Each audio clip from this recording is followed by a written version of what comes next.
ललकार है। प्रदेश के जननायक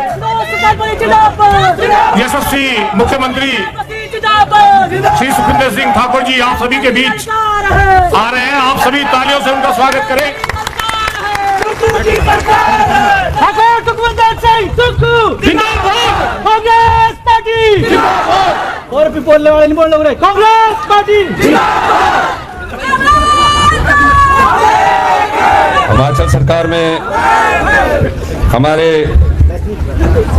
सीपीआई साहब, प्रदेश कांग्रेस कमेटी के कार्यकारी अध्यक्ष संजय अवस्थी जी, इस क्षेत्र के लोकप्रिय विधायक और शिमला संसदीय क्षेत्र के प्रत्याशी सम्मानित हमारे छोटे भाई विनोद सुल्तानपुरी जी, जिला कांग्रेस कमेटी के अध्यक्ष शिव कुमार जी, ब्लॉक कांग्रेस कमेटी के अध्यक्ष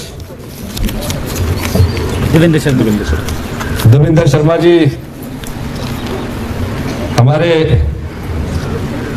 नरेश जी, भूषण ठाकुर जी जो चेयरमैन एपीएमसी, मुकेश कुमार जी जो जोगिंद्रा बैंक के चेयरमैन हैं, हमारे अरुण शर्मा जी वाइस प्रेसिडेंट एचपीसीसी, हमारे राहुल ठाकुर जी जो कि यहाँ के प्रभारी है, हमारे सभी पट्टा भनूरी के बुजुर्ग साहिबान, माताएं, इस स्थानीय पंचायत के प्रधान, उप प्रधान, वार्ड पंच, युवा साथियों, प्यारी बहनों, 15 महीने पहले जनता के आशीर्वाद से हिमाचल प्रदेश में कांग्रेस की सरकार बनी। कांग्रेस की सरकार बनने के बाद हमेशा से मन में एक इच्छा रहती थी कि किसी ना किसी रूप में हमें सरकार का जो धन है वो गांव की योजनाओं में लगाना है। हमारी सरकार ने इस दृष्टि से काम करना शुरू किया और जब अधिकारियों के साथ मेरी पहली बैठक हुई तो मुझे पता लगा कि हिमाचल प्रदेश का खजाना खाली है। भारतीय जनता पार्टी ने चुनावों से पहले 1000 के करीब ऐसी घोषणाएं की जिनको आने वाले 10 साल में भी कोई पूरा नहीं कर सकता था।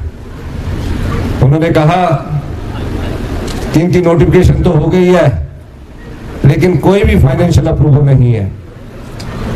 मैंने उस बात का अध्ययन किया और मैंने तुरंत प्रभाव से उस दिन निर्देश दिए कि जहां भी जो भी इंस्टीट्यूशन खोला जाएगा पहले उसमें नियुक्तियां की जाएगी और उसके बाद उस इंस्टीट्यूशन की घोषणा की जाएगी। उसके बाद जब अधिकारी मुझे बता रहे थे कि इस प्रदेश की माली हालत के लिए 5 साल तक जयराम ठाकुर जी जिम्मेवार है, उनकी कैबिनेट के सदस्य जिम्मेवार है, मैंने पूछा क्या मुख्यमंत्री बनने के बाद कोई मुख्यमंत्री प्रदेश की अर्थव्यवस्था को सुधारने की दिशा में कोई कदम उठाए? उन्होंने कहा आज तक इस तरह कोई किसी ने भी नहीं देखा कि राजस्व की उगाही कहाँ होगी और भ्रष्टाचार के चोर दरवाजे कैसे बंद किए जाए। मुझे बड़ी हैरानी हुई। मैं पहली बार प्रशासनिक पद पर आया, 20 साल से मैं विधायक था, कई बार मुझे न्योता मिला कि आप सरकार में काम करिए, लेकिन मैं संगठन की सेवा में लगा रहा। राजनीति मेरे छात्र जीवन से शुरू की, एनएसयूआई का अध्यक्ष रहा, युवा कांग्रेस का अध्यक्ष रहा, कॉलेज का प्रेसिडेंट रहा, नगर निगम का काउंसलर बना और इस तरह 2002 में पहली बार मैं नदौन विधानसभा क्षेत्र से विधायक बना। संघर्ष किया। परिवार का कोई व्यक्ति ना तो राजनीति में था ना राजनीति से कोई दूर का रिश्ता था। एक आम परिवार का व्यक्ति जब 40 साल जीवन के लंबे संघर्ष के करने के बाद मुख्यमंत्री की कुर्सी पर पहुंचता है तो एक विश्वास और एक इच्छा शक्ति उसके मन में जरूर होती है। वो इच्छा शक्ति थी कि गांव के लोगों के हाथ में पैसा पहुंचे, आम आदमी की मैं सेवा करूं और जो बजट का आवंटन है वो आम लोगों के हाथ में कैसे पहुंचाना है। इस दृष्टिकोण से हमने अपने नियम बनाने शुरू किए। धीरे धीरे हमने अर्थव्यवस्था को पटरी पर लाने के लिए कड़े फैसले किए और 1 महीने बाद जब कैबिनेट का विस्तार हुआ तो हमने कहा, कई अधिकारियों ने कहा कि जिस प्रदेश पर 75,000 करोड़ रुपए का कर्जा चढ़ा हो, 10,000 करोड़ रुपए की 6th पे कमीशन की लायबिलिटी हो, वो हमने देना हो, उस प्रदेश पर आप 1,36,000 सरकारी कर्मचारी जो है ओल्ड पेंशन स्कीम लाकर और बोझ डालेंगे। मैं उनकी बात सुनता रहा, पर मेरे मन में यह इच्छा थी कि 1,36,000 जो सरकारी कर्मचारी हैं जिन्होंने हिमाचल में विकास की गाथा लिखी है, इनको सामाजिक सुरक्षा मुहैया करवानी है। मैं कर्मचारी का भी बेटा हूं, मेरे पिताजी तो इस दुनिया में नहीं रहे, मेरी माताजी है जो गांव में खेतों में भी काम करती है, और मेरे पिताजी की जो पत्नी के रूप में पेंशन मिलनी चाहिए वो पेंशन भी उन्हें मिलती है। जब कभी भी उनके पास जाता हूं, आज मैं मुख्यमंत्री भी पहुंच गया हूं, तो हमेशा स्वाभिमान से वो अपने यहाँ से, पुराने टाइम में बुजुर्गों के यहाँ ना जेब होती है, वहां से निकाल के 500 रुपया अभी भी मुझे थमाती है। तो वो स्वाभिमान उनके मन में कहां से आया? वो स्वाभिमान उनके मन में जो सरकारी कर्मचारी की नौकरी करने के बाद, उनकी मृत्यु के बाद जो उनकी पत्नी पेंशन मिलती है उसके माध्यम से उनमें आया। तो ये स्वाभिमान मैंने उन सरकारी कर्मचारी और अधिकारियों को भी देना था। पाया गया कि आप पर कर्ज का बोझ और बढ़ेगा। मैंने कहा, हमने वादा किया है 1,36,000 सरकारी कर्मचारी जो हिमाचल में कार्यरत है, इनको हमारी सरकार ओल्ड पेंशन स्कीम से नवाजेगी। यह भी कहा गया कि अभी चुनाव नहीं होने वाले हैं, चुनाव तो 2027 में होंगे। जिस तरह भारतीय जनता पार्टी ने चुनावों से पहले कई 1,000 घोषणाएं कर दी, उसमें आप भी चुनावों से 1 साल पहले ये घोषणाएं करने कीजिए। मैंने कहा कि हम राजनीति में राजनीतिक लाभ के लिए नहीं आए हैं, और मेरी इच्छा शक्ति है कि मैं जब सोचता हूं कि मैंने सिर्फ राजनीति के लिए, राजनीतिक लाभ के लिए अगर हम प्रदेश के मुख्यमंत्री की कुर्सी पर बैठकर फायदा देखना है, तो उन लोगों के लिए गलत फहमी थी। मैंने कहा नहीं, अगर हमें राजनीतिक लाभ ही देखना है तो क्यों हम 2026 में लागू करें। हम राजनीतिक लाभ नहीं, हम सामाजिक सुरक्षा अपने कर्मचारियों को देना चाहते हैं, और हमने पहली कैबिनेट में 1,36,000 कर्मचारियों को पुरानी पेंशन स्कीम से मिला जाए। पुरानी पेंशन स्कीम में जो बेचारे 2007 में रिटायर हो गए, 8 में रिटायर हो गए, 9,000 ऐसे बेचारे परिवार थे जिनको 2,200 रुपया मिलता था, 3,200 रुपया मिलता था। बेटों को कोई रोजगार नहीं था, पोते स्कूल जाते थे। मुझे कईयों के फोन आए कि आपने हमारा जीवन सुधार कर दिया। हमने अपने रिश्तेदारों के पास जाना होता था, शादी विवाह भी निपटाना होता था, तो हमारे पास सिर्फ सरकार की तरफ से 2,750 रुपए मिलते थे। लेकिन आपने हमें जो ओल्ड पेंशन स्कीम दी, इसमें कोई राजनीतिक लाभ नहीं देखा, जो 4 साल बाद भी आप दे सकते थे, आपने सरकार बनने की पहली कैबिनेट के बाद दी। आज हमें उस 2,700 रुपए की जगह 27,000 रुपया मिल रहा है, 30,000 रुपया मिल रहा है। काम किया है, काम करेंगे, झूठे वादे। ये बात मैं इसलिए कह रहा हूं क्योंकि हम लोगों ने जब सरकार बनी थी, आपके सामने कुछ वादे किए थे, और पर उन वादों को हम 5 साल में पूरा करना था, हमने पहले ही कैबिनेट में किया। उसके बाद सरकारी कर्मचारी और राज्य सरकार का अंशदान 9,000 करोड़ केंद्र सरकार के पास पड़ा है। मैं कितनी बार प्रार्थना कर चुका हूं कि ये हमारा पैसा है, सरकारी कर्मचारियों का पैसा, ये हमें वापस कीजिए। बार बार लटका देते हैं। भारतीय जनता पार्टी के, भाजपा का नेता दिल्ली में जाते हैं, कहते हैं ये 9,000 करोड़ अभी मत वापिस करना। ये वापिस तो करना ही है, लेकिन अभी इनको फंसा कर रखो। तो कोई बात नहीं है, हम उस चीज से भी नहीं घबराए। उसके बाद धीरे धीरे हमारे प्रदेश की अर्थव्यवस्था में सुधार होता गया, और इतिहास की सबसे बड़ी त्रासदी और इतिहास की सबसे बड़ी आपदा का हिमाचल प्रदेश की जनता ने सामना किया, हिमाचल प्रदेश की सरकार ने सामना किया। ऐसी बारिश हमने अपने जीवन काल में नहीं देखी थी। हर जगह तबाही का मंजर था। पक्के घर बह गए, कच्चे घर बह गए, पानी की योजनाएं बह गई, पूरी सड़कें क्षतिग्रस्त हो गई। लेकिन हमारी सरकार ने उस आपदा को चुनौती मानकर युद्ध की तरह लड़ा। 7 जुलाई की बारिश ने पूरे कुल्लू जिला को अस्त व्यस्त करके रख दिया। हर जगह त्राही त्राही हो रही थी, हर जगह तबाही का मंजर था। 75,000 पर्यटक फंसे हुए थे, 15,000 गाड़ियां कुल्लू जिले में फंसी हुई थी। गाड़ियों को जाने के लिए सड़कें तक नहीं रही। मैं रातों रात पूरी कैबिनेट के साथ कुल्लू जिला पहुंचा। 3 दिन तक मैं कुल्लू जिला में अपने मंत्रिमंडल के सदस्यों के साथ रहा और कहा कि तुरंत प्रभाव से हमें सड़कें भी जोड़नी है और पानी की योजना को भी ठीक करना है। अधिकारी कहते थे कुल्लू जिला जैसे पहाड़ में कि अगर हम एक खंभा भी हमें जोड़ने में 10 दिन लगते हैं, 15 दिन लगते हैं। मैं रात दिन उनके लिए खड़ा रहा और 48 घंटे में कुल्लू जिला की टेम्परेरी तौर पर सारी सड़कों को जोड़ा और 75,000 पर्यटकों को कुल्लू जिला से बाहर सुरक्षित देश के कोने कोने में पहुंचाया। हर जगह हमने लंगर लगाया सरकार की तरफ से। कई नए छोटे छोटे बच्चों के साथ पर्यटक घूमने आए हुए थे, पूरी रात चले हुए थे। हमने हर जगह पुलिस के माध्यम से, होमगार्ड के माध्यम से उन्हें फ्रूट वितरित किए, दूध वितरित किए। सबने जाकर, सब पर्यटकों ने जाकर पूरे हिंदुस्तान में हमारी प्रशंसा की, नेशनल मीडिया में हमारी प्रशंसा की। वर्ल्ड बैंक ने भी कहा कि जिस स्पीड से काम हुआ ऐसा पहले कभी नहीं हुआ। अभी हम इस चीज से लड़ ही रहे थे कि 14 अगस्त की रात को पूरे प्रदेश में फिर तबाही हुई, हर जगह तबाही का मंजर आया। मैं 14 अगस्त को 15 अगस्त मनाने के लिए कुल्लू जा रहा था। मुझे पता लगा सोलन जिले में तबाही हुई है, शिमला जिले में तबाही हुई है, शिमला के सेब बागवानों के जिलों में तबाही हुई है। मैंने अपना कार्यक्रम रद्द कर दिया और 15 अगस्त का पूरे हिमाचल प्रदेश में जो सांस्कृतिक कार्यक्रम था वो भी रद्द कर दिया, क्योंकि बरसात के कारण एक ही दिन में इतिहास में इतनी कभी मौतें नहीं हुई, 51 मौतें हुई। कई परिवार जो सुबह अपने घर में सोए हुए थे, उनको अत्यधिक बारिश के कारण, भूस्खलन के कारण उनके घर बह गए। हम इस चुनौती का लड़ते लड़ते, सामना करते करते आगे बढ़ रहे थे, लेकिन भारतीय जनता पार्टी के नेता उस समय भी अपनी राजनीतिक रोटियां सेक रहे थे। ये बात मैं आपको इसलिए बताना चाहता हूं क्योंकि भारतीय जनता पार्टी के लोग बार बार ये कहते थे कि विधानसभा का सत्र बुलाइए। मैं बार बार कहता था कि विधानसभा का हम सत्र बनाएंगे, लेकिन थोड़ा इंतजार कीजिए, अभी सरकारी कर्मचारी, पुलिस के अधिकारी, कर्मचारी सब आपदा से लड़ने के लिए निपट रहे हैं। लेकिन वो बार बार प्रेस कॉन्फ्रेंस में ये कहते थे कि आपदा में सरकार ने कुछ नहीं किया, आपदा में सरकार ने कुछ नहीं किया। और हमने विधानसभा का सत्र बुलाया। विधानसभा का सत्र बुलाने के बाद उन्होंने प्रस्ताव रखा, आपदा प्रभावित परिवारों के लिए आप क्या मदद करना चाहते हैं, आप बताइए, हम इस प्रस्ताव में आपके साथ खड़े होंगे।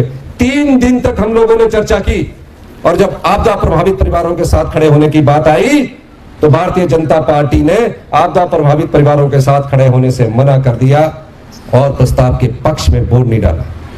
हमने हिम्मत फिर भी नहीं हारी। मैं देश के प्रधानमंत्री से मिला, देश के गृह मंत्री से मिला, देश के फाइनेंस मिनिस्टर से मिला। मैंने कहा कि हमारी केंद्र में बीजेपी की सरकार थी, मैंने जयराम ठाकुर से अनुरोध किया, मैंने राजीव बिंदल से अनुरोध किया कि आप हमारे साथ चलिए। आपदा प्रभावित 22,000 परिवार है जो सड़कों पर है, अगर आप हमारे साथ चलेंगे तो हमारे को कुछ मदद मिल जाएगी। वो एक भी व्यक्ति नहीं चला। मैं मिलने गया, सब जगह से आश्वासन मिला। मैंने कहा गुजरात की तर्ज पर भुज में जब भूकंप आया था, आप लोगों ने स्पेशल रिलीफ पैकेज दिया था, आपने उत्तराखंड में स्पेशल रिलीफ पैकेज दिया, हिमाचल को भी स्पेशल रिलीफ पैकेज दीजिए। उनके कान में जूं तक नहीं रहेंगी। मैंने भारतीय जनता पार्टी के नेताओं से विनम्र प्रार्थना की। मैंने कहा सारा श्रेय आपको देंगे, लेकिन इस पर हिमाचल प्रदेश में इतिहास की सबसे बड़ी आपदा आई है। 22,000 लोगों के घर बह चुके हैं, कच्चे घर बह चुके हैं। आप चलिए। एक भी व्यक्ति आपदा में हमारे साथ नहीं खड़ा हुआ, ना ही केंद्र से कोई हमारे को स्पेशल रिलीफ पैकेज मिला। रात को 2-2 बजे तक हमने काम किया। मेरा स्वास्थ्य भी ठीक नहीं रहा, लेकिन मैं लड़ता रहा अपने लोगों के लिए। और जब मैं सुबह जाता था तो मुझे पता लगता था कि आज सरका घाट में इतने घर बह गए, नूरपुर में इतने घर बह गए, हर जगह घर बह गए। क्योंकि मुख्यमंत्री होने के नाते मेरा ये दायित्व भी था, मेरा राजधर्म निभाने का भी दायित्व था। और मैंने रात के 2-2 बजे तक काम करके अधिकारियों से बैठ करके मैंने कहा कि अब सहायता कैसे पहुंचाइए। कहा प्रदेश आर्थिक तंगी के दौर से है। मैंने कहा कोई आर्थिक तंगी की जरूरत नहीं है। हमने 4500 करोड़ रुपए का राहत पैकेज दिया और 4500 करोड़ रुपए राहत पैकेज देने के बाद मैंने पाया कि अब इन आपदा प्रभावित परिवारों को बसाने की जिम्मेवारी हमारी है। केंद्र सरकार से मुझे कोई पैसा मिलता नजर नहीं आया। मैंने पूछा कि आपदा प्रभावित परिवारों के घरों को कैसे बसाया जाए। उन्होंने कहा प्रधानमंत्री आवास योजना के तहत सिर्फ 1.5 लाख रुपया मिलता है, 1,30,000 रुपया मिलता है, जो पंचायत प्रधान है जानते होंगे। मैंने कहा नहीं, ऐसा नहीं होने दिया जाएगा। वो बोले कि कानून ऐसा है, रिलीफ मैनुअल ऐसा है, नियम ऐसे। दुख होता था क्योंकि मैं एक आम परिवार से निकला हुआ आदमी हूं। मैं जानता हूं कि पाई जोड़कर हमारे घर वालों ने पक्का मकान बनाया होता है, कई सपने सजाए होते हैं और माता पिता ने अपना तरीके से सारा सामान रखा होता है। और पता लगे कि एक रात पहले भारी बरसात में वो मकान पानी में बहा कर ले जाए तो उस परिवार को कितना दुख पहुंचता है। मैंने कहा कि नहीं, 1-1.5 लाख से बात नहीं चलेगी। और मैं आपको बताना चाहता हूं, मैंने उन आपदा प्रभावित परिवारों के लिए नियम बदल दिया और 1.5 लाख से बढ़ाकर ये सहायता 7 लाख रुपया कर दी। और जो आंशिक रूप से टूटे हुए घर थे, जिनको 4,000 रुपया मिलता था, मैंने कहा उन्हें भी 1 लाख रुपया मिलना चाहिए। छोटे दुकानदार को 25,000 रुपया मिलता था, मैंने उसको भी डबल करके 50,000 रुपया कर दिया। इसी क्षेत्र में, कसौली विधानसभा क्षेत्र में 122 मकान पक्के और कच्चे बह गए। हमने 122 परिवारों को 7 लाख रुपए की सहायता प्रदान की। ये सरकार की दृढ़ इच्छा शक्ति थी। हमारे सारे कार्यों की प्रशंसा वर्ल्ड बैंक भी कर रहा है, नीति आयोग के वाइस प्रेसिडेंट भी कर रहे हैं, पूर्व मुख्यमंत्री शांता कुमार जी भी कर रहे हैं। लेकिन हिमाचल प्रदेश की भारतीय जनता पार्टी की सरकार हमारा विरोध करती रही, कोई काम नहीं किया उन्होंने। अभी हम धीरे धीरे इस व्यवस्था को ठीक करने जा रहे थे।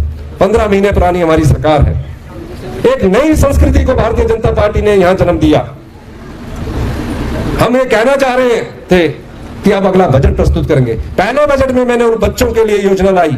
मुख्यमंत्री की ऐतिहासिक रिज मैदान पर शपथ लेने के बाद मैं सचिवालय नहीं गया, मैं उन बच्चों के पास गया जो अनाथ आश्रम में पढ़ रहे थे, उन बेटियों के अनाथ आश्रम में गया। मैंने कहा, मैं उनसे मिला, मैं उनसे देखा, उनके भाव को समझा, उनके जो हॉस्टल था वहां गया, उनकी मैस में देखा। मैंने पाया ये बेटियां मुझसे कुछ नहीं मांग रही है, लेकिन उनके मन में, उनके दिल में एक पीड़ा है। मैंने उस पीड़ा को समझा। उन्होंने मांग नहीं की, ना ही वो कभी किसी मुख्यमंत्री से मिले थे। जो बच्चा अपनी मां को खो दे, जो बच्चा अपने बाप को खो दे, उसके मन में किस प्रकार की पीड़ा होगी, ये सरकार ने समझी। मैंने सोच बनाई, मैं अधिकारियों से बैठक की, कहा कि इनके लिए कानून बनाओ। उन्होंने कहा कानून नहीं बनाएंगे, हम नियम बना देते हैं। मैंने कहा नियम नहीं, हमारी सरकार आएगी, नियम बदल जाएंगे, आप कानून बनाओ।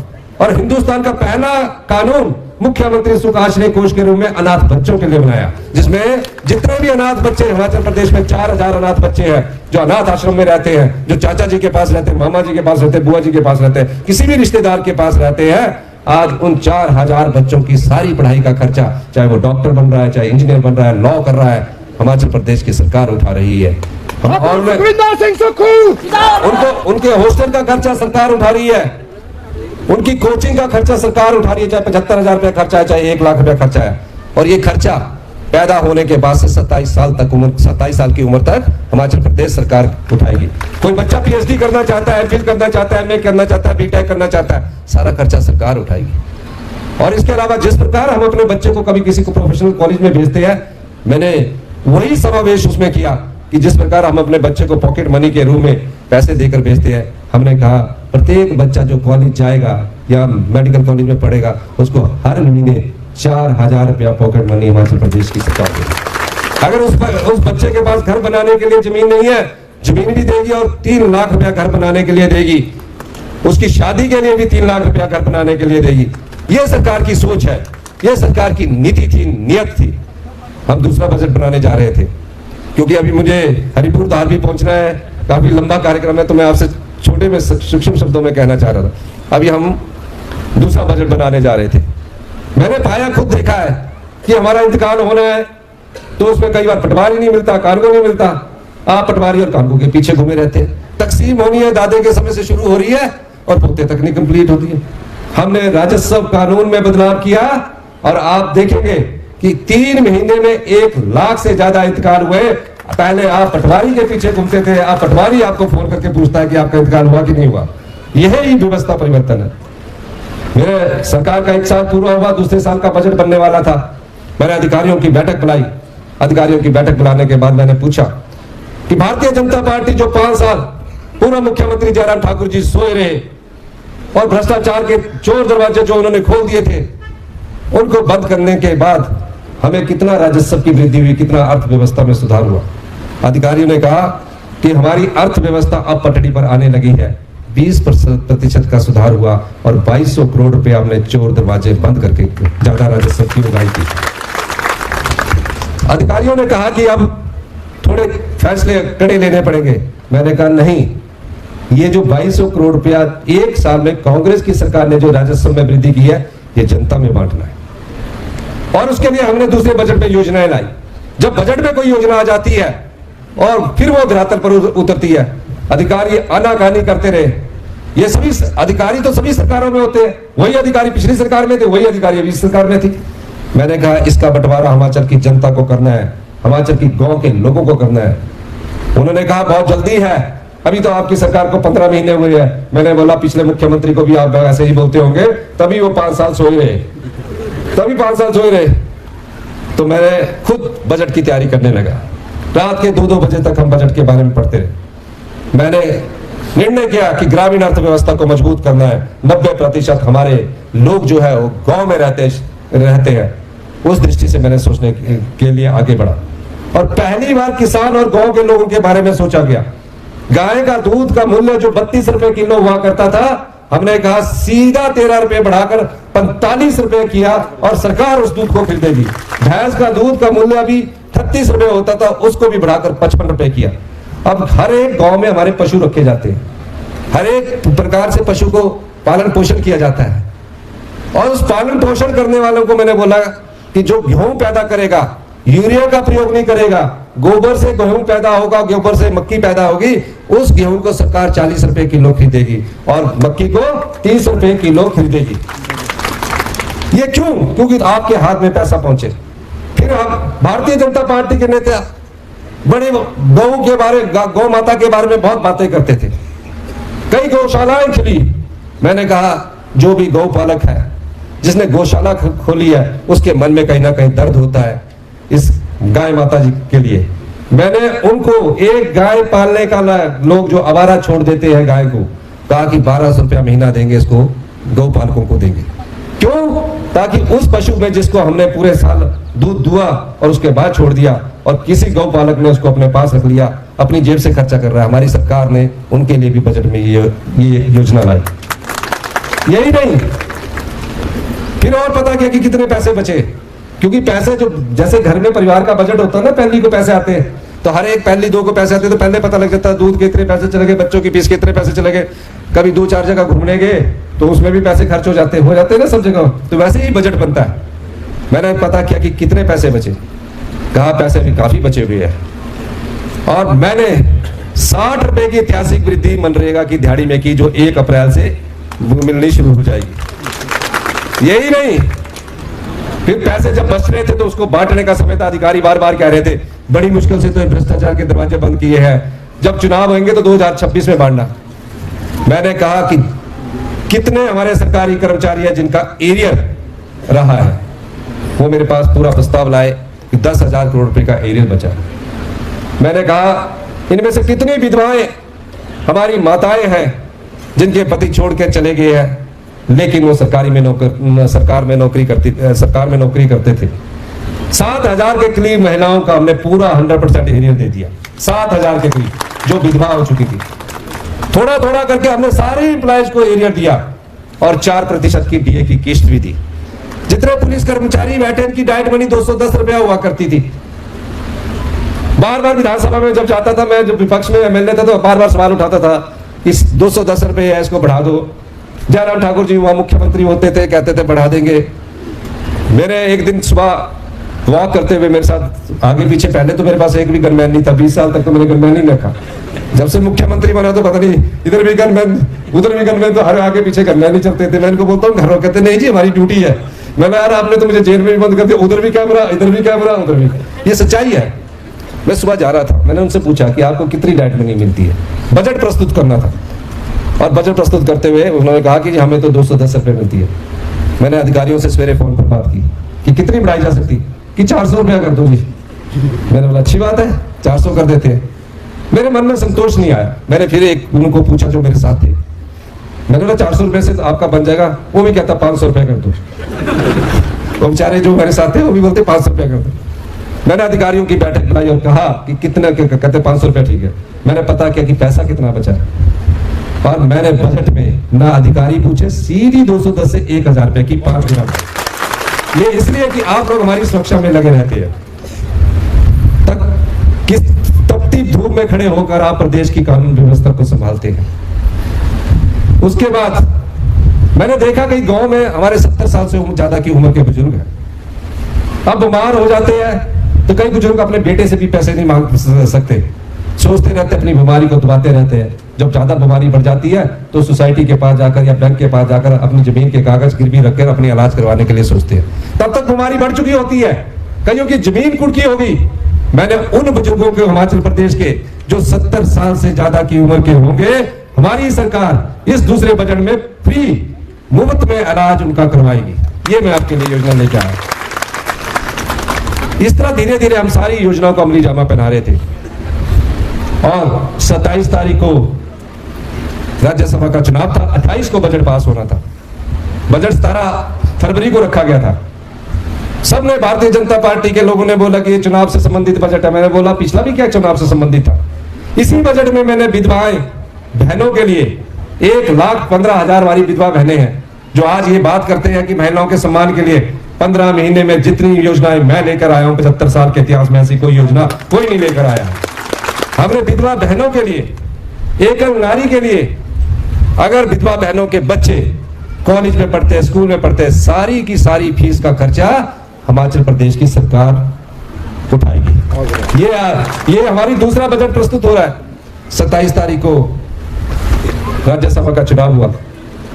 6 बिके हुए विधायकों का हमको पता ही नहीं कि रात को तो हम इकट्ठे की टेबल में खाना खा रहे। अब किस पर विश्वास करें भाई? सुबह भी आए, ब्रेकफास्ट किया, सवेरे मेरी तरफ से ब्रेकफास्ट था। रात को हमारे राज्यसभा के जो हमारे कांग्रेस के प्रत्याशी मनु सिंघवी जी सुप्रीम कोर्ट के लीडिंग एडवोकेट है, मिनट का पैसा लेते हैं। एक पेशी में अपील होने के लिए सिर्फ 15 लाख रुपए लेते हैं। हमने बोला कि हिमाचल के राज्य के जो केसेस है उसको लड़ेंगे। हमारी बातचीत भी हुई। अब आए, उनका डिनर भी किया, नमक भी खाया और नमक हलाली भी कर गए अगले दिन। अब वो बिके हुए विधायकों को चलो आपने वोट डाल दिया कह रहे हैं, फिर चले गए चंडीगढ़ भी चले गए। अच्छी बात हुई। हमने सोचा कि 28 तारीख को इनके खिलाफ विप नहीं लगता, जो राज्यसभा के सदस्य होते हैं उनके खिलाफ विप नहीं लगता, वो वोट डाल सकते हैं, वो कोई डिस्क्वालिफिकेशन नहीं होगी। 28 तारीख को वो बजट पास होना था जिसमें मैं आपके लिए ये योजनाएं लेकर आया था। 28 तारीख को जब बजट हुआ तो पता लगा कि टीवी में चल रहा है कि मुख्यमंत्री जी ने इस्तीफा दे दिया। मैंने बोला क्या स्यापा पड़ गया अभी? मैं इस्तीफा दे नहीं रहा, मैं तो बजट पढ़ रहा हूं, तैयारी कर रहा हूं कि रिप्लाई देना है। और जयराम ठाकुर जी अंदर नारे लगा रहे, इस्तीफा दो, इस्तीफा दो, इस्तीफा दो। चलता है विधानसभा के सभागार के अंदर, ऐसे चलता है अपनी मांगों को रखने के लिए। टीवी में चल पड़ा। मैं अपना रिप्लाई तैयार करने के बाद कि हमने बजट पास करना है, मैं टीवी के सामने आया। मैंने कहा कि ये जो मेरे खिलाफ जो खबरें चला रहे हैं नेशनल मीडिया वाले, ना तो मैंने इस्तीफा दिया, मैं एक योद्धा हूं। संघर्ष करके एक आम परिवार का लड़का जब मुख्यमंत्री की कुर्सी पर पहुंचता है तो वो लड़ाई लड़ना जानता है, और मैंने योद्धा की तरह उस लड़ाई को लड़ा। बजट प्रस्तुत हुआ, मैंने बजट का जवाब दिया।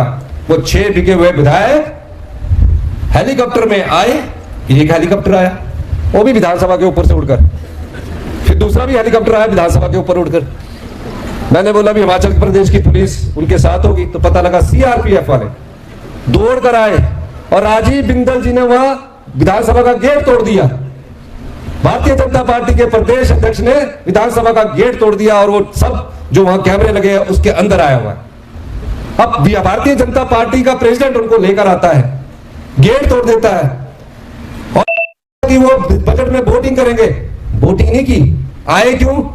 देखो, अटेंडेंस लगाने के लिए आए, हाजिरी लगती है तब उसके बाद पैसा मिलता है, और उसके हाजिरी लगाने के 5 मिनट के अंदर सीधे पिछले गेट से जहां से मैं जाता हूं वहां से खिसके और मुझे हेलीकॉप्टर के उड़ने की आवाज आ गई, और दोनों उड़कर फिर हॉलीडे इन पहुंच गए पंचकुला में, फिर वहां से होटल ललित पहुंच गए। अब हमने सोचा कि चलो बजट भी पास हो गया और हमने विधानसभा भी भंग कर दी कि अब घर आ जाएंगे। कहाँ घर जी? 1 महीने तक तो उनके परिवार वाले भी उनको पूछते रहते कहाँ है। तो कभी होटल ललित से ऋषिकेश चले गए, कोई गुड़गांव चला गया। अरे भाई भले मानसो अपने प्रदेश की सीमा के अंदर तो आ जाओ, वो नहीं आए। आप पूछे उनसे वो क्यों नहीं आए? वो इसलिए नहीं आए क्योंकि वो अपमान बेच चुके थे। जिस कांग्रेस पार्टी के हाथ के चुनाव पर वो जीत कर विधायक बने थे, उस कांग्रेस पार्टी को धोखा दे चुके थे, वो गद्दार बन चुके थे, वो बिक चुके थे। और इस प्रकार की संस्कृति का उदय, राजनीतिक संस्कृति का उदय भारतीय जनता पार्टी के नेताओं द्वारा किया गया, जिसका कि नेतृत्व राजीव बिंदल जी कर रहे थे। जो वोट को खरीदने की कोशिश करता है, जो आपकी भावनाओं का सौदा करता है, आपके वोट के माध्यम से विधायक बनता है, क्या ऐसी पार्टी को आप माफ करेंगे? जो आपकी संस्कृति को खरीदने की कोशिश कर रहा है, माफ करेंगे कि नहीं करेंगे? हाथ खड़ा करके बताइए। मैं ये बात इसलिए कहना चाहता हूं। और अगले दिन पता लगा कि गवर्नर साहब के पास जयराम ठाकुर जी चले गए। नया कोर्ट का ऑर्डर दे दिया, कोर्ट पैंट। मैंने तो सोचा कि जयराम जी आपके पास तो बहुत कोर्ट पैंट है, आप 5 साल पूर्व मुख्यमंत्री रहे हैं। 7 बजे ही चले गए, 7:30 बजे ही चले गए। और जो बीके में विधायक थे उन्होंने भी कोर्ट पैंट सला लिया कि हमारा मंत्री परिषद की शपथ हो रही है। वो तीन मंत्री बनने के लिए जिन्होंने कम पैसे लिए थे उनको मंत्री नहीं बनाना था, उनको चेयरमैन ही बनाना था। वो चले गए कोर्ट। 7 बजे गवर्नर के पास सारे विधायक पहुंच गए। मुंह में लड्डू फूट रहे होंगे, पर उनको क्या पता पार्टी से गद्दारी करने वालों के लिए भी कांग्रेस पार्टी ने एक कानून बनाया, घर बैठ गए, डिस्क्वालीफाई हो गए। बड़े बड़े वकील किए सुप्रीम कोर्ट ने। सुप्रीम कोर्ट ने कहा कि इन्होंने किया ही गलत है, इनको माफ नहीं किया जा सकता। फिर फटाफट गए भारतीय जनता पार्टी का कहीं दिल्ली में कार्यालय, पटका पहनकर बैठ गया और बोलते कि हमारी नहीं सुनी जाती थी। उसी बजट में क्या बोल रहे थे, हमारी नहीं सुनी जाती। उसी बजट में मेरी प्रशंसा के पुल बांध रहे थे। इतना अच्छा बजट दिया, बुजुर्गों के सम्मान का बजट दिया, महिलाओं के सम्मान, पुलिस वालों के लिए आपने दिया। और 2 दिन बाद ये बदल गए, एन पटका बांध के उनके राज्यसभा के प्रत्याशी सारे इधर बैठ गए। 6 के 6, 3 तो आजाद थे। ये भी इतिहास में पहली ऐसी घटना है। हमको भी 40 साल हो गए। आजाद प्रत्याशी बैठ के बोल रहे कि हमारा इस्तीफा लो। फिर कोर्ट में जा रहे हैं कि हमारा इस्तीफा लो। होता है ऐसा? वो चाहे कांग्रेस पार्टी है उसका समर्थन कर सकते हैं या भारतीय जनता पार्टी है उसका समर्थन कर सकते हैं। पर ये क्या हुआ कि बोल रहे हमारा इस्तीफा लो जी। मैंने सोचा संन्यास कर ले लेंगे ये तीनों, इस्तीफा के बाद छोड़ देंगे राजनीति। नहीं कहते चुनाव फिर लड़ना है। तो क्यों लड़ना है? क्योंकि जनता की भावनाओं से खिलवाड़ करते हो आप लोग। आज हम मुख्यमंत्री है लेकिन हिमाचल की संस्कृति को बिकने नहीं देंगे। हिमाचल देवी देवताओं की भूमि है, जहां सुबह हम मंदिर में चाहे 1 सेकंड के लिए माथा टेकने जाए, हमेशा बोलते हैं कि अपने ईमान को हम कभी नहीं बेचने देंगे। इन 6 लोगों ने, भारतीय जनता पार्टी ने हिमाचल की राजनीति की संस्कृति को बिगाड़ा है। ये भ्रष्टाचार में लिप्त लोग हैं, खनन माफिया है। मेरी लड़ाई भू माफिया से है, मेरी लड़ाई खनन माफिया से है, मेरी लड़ाई नशाखोर माफियों से है। इनको हम अगले 5 साल में दूर भगाएंगे, ये मैं आपको वादा करना चाहता हूं। कई परिवार नशे में उजड़ गए, भारतीय जनता पार्टी की सरकार सोई रही। कई गांव के गांव में नशा पहुंच गया, भारतीय जनता पार्टी की सरकार सोई रही। ना किसी प्रकार की मदद करते हैं, वोटें मांगने के लिए बड़े बड़े वादे करते हैं। और अभी चुनावों के समय पैसे भी देंगे क्योंकि बहुत बड़ी पार्टी है, हमारे पास पैसा नहीं है, इनसे पैसे भी ले लेना आपने। अगर कोई आएगा तो फटाफट बोलना दे। वो पूछते आजकल कितने वोट है, तो बोलते चलो आपने ले लेना, वो पैसा आप ही का है, आप ही की संपदा से लिया गया पैसा है, इसलिए आप उनसे लेना। लेकिन 1 जून को जब आप वोट डालने जाएंगे तो ये याद रखना कि ये लोग आज हमारे वोट के दम पर विधायक बने और विधायक बनकर राजनीतिक मंडी में बिके हैं। तो अगर इनको इस समय सबक नहीं सिखाया गया तो भविष्य की राजनीति में कोई भी किसी भी समय किसी भी राजनीतिक मंडी में बिक सकता है। भविष्य के लिए कह रहा हूं, मुझे मुख्यमंत्री की कुर्सी की परवाह नहीं है। मैं आज इस कुर्सी पर बैठा हूं, 40 साल के लंबे संघर्ष के बाद बैठा हूं। मैं 20 साल से एमएलए हूं, लेकिन मुझे हिमाचल की संस्कृति को बचाना है। वो संस्कृति जहां हम एक दूसरे का सम्मान करते हैं, जहां एक दूसरे के पास बैठकर अपना दुख सुख होते हैं, वहां भ्रष्टाचार वाली राजनीति को दूर भगाना है। और इसके लिए हमारे पास धन नहीं है, न बल है। धन बल नहीं है, लेकिन आपका जनता का बल है, जनबल है। तो क्या आप इस जनबल में इस जो हमारा 1 तारीख को लोकतंत्र का जो हमारा मंदिर है, उस मंदिर को जिंदा रखने के लिए आप भारतीय जनता पार्टी के विरोध में वोट डालिए। उन्होंने हमारी 1 राज्यसभा की सीट चुराई है, आप 4 लोकसभा की सीटों में हमारा भरपूर समर्थन कीजिए। अपने रिश्तेदारों को बोलिए कि ये चुनाव पार्टी आधारित नहीं है, ये इस लोकतंत्र को जो हथियाने की कुर्सी जो भारतीय जनता पार्टी ने की है, जो जयराम ठाकुर जी को सत्ता की कुर्सी की भूख ज्यादा सता रही है, जिस सत्ता की कुर्सी पर जनता ने उन्हें नकार दिया, उसको नोट के दम पर वो प्राप्त करना चाहता है। ऐसी भारतीय जनता पार्टी को सबक सिखाने का ये समय आया है। तो क्या आप सबक सिखाओगे कि नहीं सिखाओगे? आपसे मैं आश्वासन लेके जाऊं तो वहां भी बोलना अपने रिश्तेदारों को, जहां भी है। 1 राज्यसभा की सीट के लिए 4 लोकसभा की सीटों को जब आप जिताकर भेजोगे, 6 विधानसभा की सीटों को जिताकर भेजोगे, आने वाले समय में कोई ऐसा कृत्य नहीं करेगा। आने वाले समय के लिए ये एक उदाहरण बन जाएगा, और ये उदाहरण पूरे हिंदुस्तान के लिए बन जाएगा कि कोई पैसे के दम पर किसी विधायक को खरीदने की कोई दोबारा हिम्मत नहीं करेगा। इसलिए मैं आपके पास यहाँ आया हूं। आप एक और बात पूछना, आपके संसद सुरेश कश्यप जी को क्या इतना भी समय नहीं लगा कि अपना एक डीओ लेटर लिख देते और गृह मंत्री के पास जाते कि आपदा में हिमाचल प्रदेश की सहायता कीजिए। कसौली में भी 122 घर पक्के टूट गए, 900 कच्चे घरों को नुकसान पहुंचा है। नजर आए आपके पास सांसद सुरेश कश्यप जी? नाम लेते मोदी जी के, अरे काम तो हम लोगों ने करने, हमारी सरकार 3.5 साल और है, नहीं आए। ऐसा सांसद जो आपके साथ आपदा में नहीं खड़ा रहा, हिमाचल की जनता के साथ भारतीय जनता पार्टी नहीं खड़ी रही, ऐसे लोगों को सबक सिखाने का समय आ चुका है। ये इस क्षेत्र से विधायक चुनकर गए हैं, मुझे आशा है कि आप इन्हें राष्ट्रीय राजनीति के लिए चुनकर भेजेंगे। कसौली का ख्याल मैं खुद रखूंगा। मेरा आपसे एक अनुरोध है, मेरे ख्याल में लंबा भाषण दे गया क्योंकि ऊपर से फोन आ रहे हैं कि जल्दी आइए। मैं आपसे ये एक अनुरोध है, इस जैसा साधारण सरल व्यक्ति तब सादगी भरा इंसान, इनके मन में पीड़ा है और जिसके मन में गरीबों के लिए, आम आदमी के लिए दर्द होता है, वही सच्चा सेवक होता है। तो इस सच्चे सेवक को आप अधिक से अधिक वोट देकर अपना समर्थन दीजिए। दोगे, देंगे कि नहीं देंगे? बहुत बहुत धन्यवाद। जय हिंद, जय भारत।